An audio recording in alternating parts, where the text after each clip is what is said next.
Éphésiens 1, verset 4.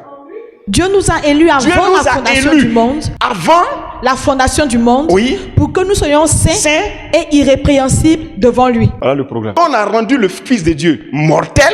C'est parce que dans le futur, s'il arrive que ce diable-là, il va vers Adam et qu'il le distrait, Dieu avait déjà prévu une solution pour lui.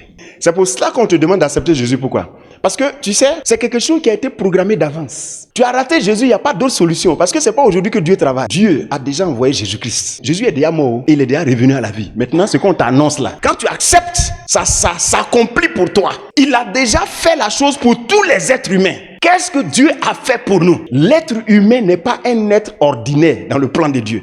Dans le plan de Dieu, c'est l'être principal. Il a été créé pour être fils de Dieu. Donc Dieu est prêt à faire tout pour lui. C'est pour cela qu'il a fait son fils en gardant la mortalité en lui, pour que si l'homme meurt, que son fils vienne mourir pour lui. C'est pour ça qu'il n'y a pas un autre sauveur en dehors de Jésus-Christ. Un jour on partait à Abidjan, et puis le car qu'on a pris ici, arrivé à Ndouci, ça a pris feu en bas. Les gens prenaient le sable, ils mettent, mais ça ne s'éteint pas. Dans la voiture, il n'y avait pas d'extincteur.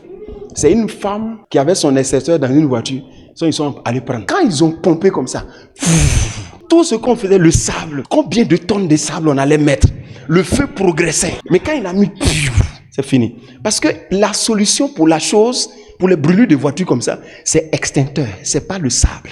C'est comme ça que Dieu, avant la fondation du monde, avait fait le sauveur. Si Jésus te sauve, tu es sauvé. C'est pourquoi on dit, si le Fils de Dieu t'a franchi, tu seras réellement affranchi. Sinon, si ce n'est pas le Fils de Dieu qui t'a franchi, tu vas verser le sable pendant combien de temps? Quelqu'un dit non, moi je ne veux pas Jésus parce qu'il est blanc.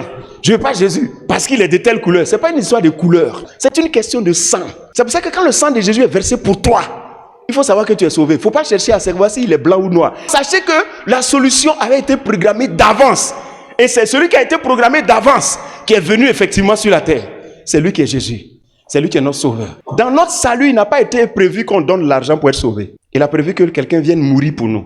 Donc, ce n'est pas une question de donner l'argent pour être sauvé. Il ne nous a pas dit également de faire certain nombre de prières pour être sauvé.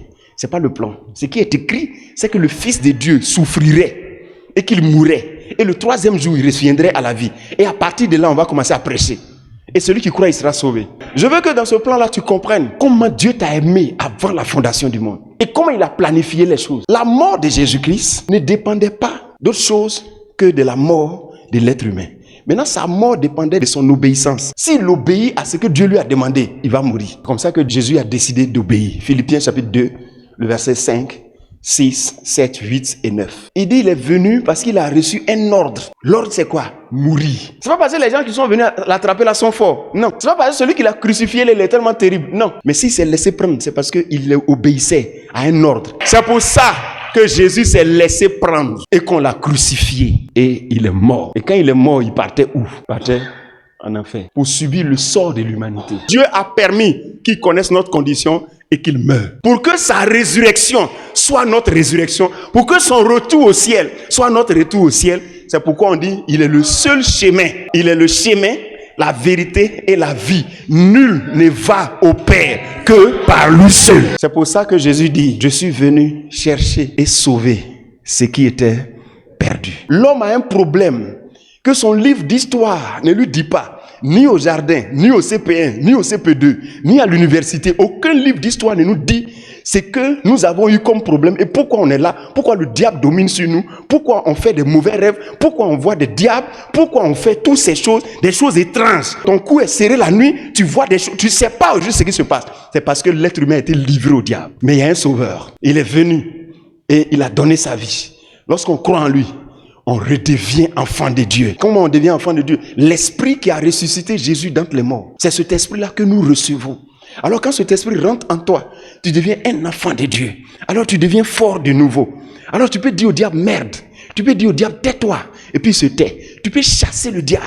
Et ta place est réservée au ciel. C'est comme ça que le paradis maintenant est ouvert à l'être humain. Celui qui rate Jésus, il a tout raté. C'est pour ça que le monde est là encore. Sinon Dieu allait mettre fin au monde depuis longtemps. C'est pour ça que qui tu es, quel que soit ce que tu fais, quelles que soient les longues études, quel que soit tout ce que tu peux faire, quelle que soit ta richesse, tant que tu n'as pas encore accepté Jésus, ta vie là, tu ne l'as pas encore commencé.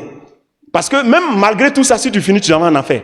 Mais Dieu nous a déjà aimés et il a déjà donné son fils Alors, qu'est-ce qu'il faut encore? C'est pourquoi on croit en Jésus. C'est que quand tu crois en Jésus, c'est là que la vie a commencé maintenant.